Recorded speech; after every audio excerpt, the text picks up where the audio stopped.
Hey everyone, welcome back to Corporate Decoder, the place where we dig into company filings so you don't have to this time. We're diving into Globe Life's latest annual report. And let me tell you, things aren't always as straightforward as they seem. We'll uncover some interesting strategies, potential pitfalls, and a whole lot of numbers, so buckle up. The company was in the news recently, and this report gives us a great opportunity to see if the business is in line with that short seller report allegations, or if it is just that, a report. Here's the hook. Globe Life, known for its life and supplemental health insurance, has reported a pretty good year, but beneath the surface, there are some risks and uncertainties that investors need to know about.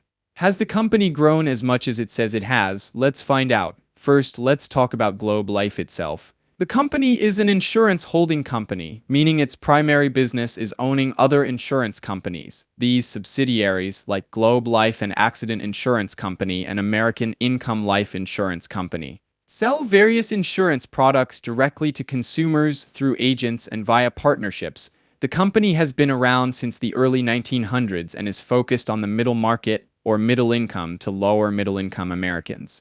Let's dive into the financials. The key metric to watch here is annualized premium in force. Think of it as the recurring revenue of an insurance company. For life insurance, this number is up slightly, around 4% year over year at $3.29 billion, and 7% up for health insurance at $1.47 billion.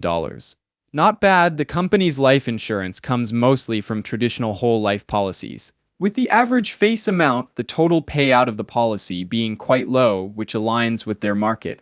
What these numbers tell us is that the company is selling a lot of low-value policies. Looking at the income statement, the premium increased by 5%, but there are lots of moving parts below that. The company's strategy is to operate at lower policy acquisition and administrative expense levels than peer companies. This allows Globe Life to have competitive rates while maintaining higher underwriting margins. What this means is the company is laser-focused on making sure it can acquire customers and run the business at a low cost in order to remain profitable. It would be useful to verify these claims against other companies once their results come out. Net operating income increased 8% for the year, coming in at $1.1 billion, primarily attributable to higher investment results and favorable assumption changes. This may be more PR speak than reality. Let's verify the different claims made in this document, one at a time. The most important one is the claim of growing and strengthening the agency force, as it drives the company's revenue.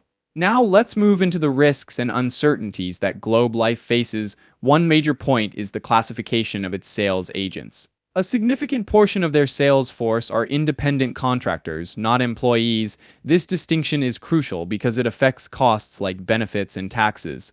There is pending litigation on this issue of potential misclassification. If Globe Life loses these lawsuits, it would drastically increase their operating costs. Another important thing to watch is agent misconduct. Instances of misconduct or noncompliance or violations of laws or regulations by our independent sales agents could result in adverse findings in either examinations or litigation, and subject us to sanctions, monetary liabilities, restrictions on or loss of the operation of our business, or reputational harm. A big financial risk is their investments. The company has the vast majority of assets in fixed income investments. But in this time of uncertainty, the risk that companies default on their debt is higher and could impact their returns further because the rates are now higher. Existing bonds have lost considerable value on paper, even if Globe Life's management do not currently plan on selling them. There was a bit of a short seller attack recently, which resulted in a big drop in share price, which resulted in the company having to spend to defend their reputation. The report does state that the company is exposed to mortality and public health issues. If a hurricane, earthquake, or other man-made catastrophes affect big areas, especially those that are heavily populated, the company may need to pay out a lot of money at once, which would impact profitability. In addition, Globe Life uses computer-based data processing, so cyber attacks or even technical issues could really hurt their business and their reputation if any data were to leak. On the environmental responsibility side, the company claims to strive to reduce their impact on the environment by placing a company-wide emphasis on recycling and reducing waste at our corporate facilities, focusing on efforts to reduce the use of paper and water. The company also promotes a diverse and inclusive workforce. If they do not meet these targets, they face adverse regulatory, investor, customer, media, or public scrutiny, leading to business, reputational, or legal challenges. Finally, Globe Life discloses their cybersecurity strategy and risk management. The audit committee is designated with the responsibility to monitor and periodically report to the full board regarding management's risk management and information security processes. This shows that leadership is aware of that business sector risk. To date, the company has not had any security incident affect the company's business in a material way. In the sustainability world, there is such a thing as ESG, or environmental, social, and governance factors that are included in a company's strategy to make the world better. ESG is more about marketing and compliance, as well as trying to be more appealing to customers. It's a complicated situation and could be a potential pitfall, as certain of our regulators have proposed or adopted, or may propose or adopt, certain corporate responsibility and sustainability rules or standards that would apply to our business. Our decisions or priorities are made with the considerations of all stakeholders. Prevailing corporate responsibility and sustainability standards and expectations may also reflect contrasting or conflicting values or agendas.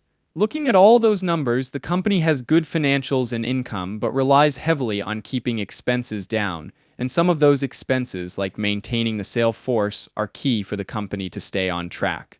I do worry if the short seller claims were to pan out, that expense line would skyrocket, as more regulations would likely mean higher internal compliance expenses. So the report, while mostly rosy, hides some potential major risks that could change the trajectory of the business. So is Globe Life a buy? I would say it depends. If the share price stays at the same level and you trust the company's internal controls and numbers, it could have potential. If the legal troubles and general macro environment is less than ideal, I would stay away. Thanks for watching. If you enjoyed, please subscribe, like, and comment.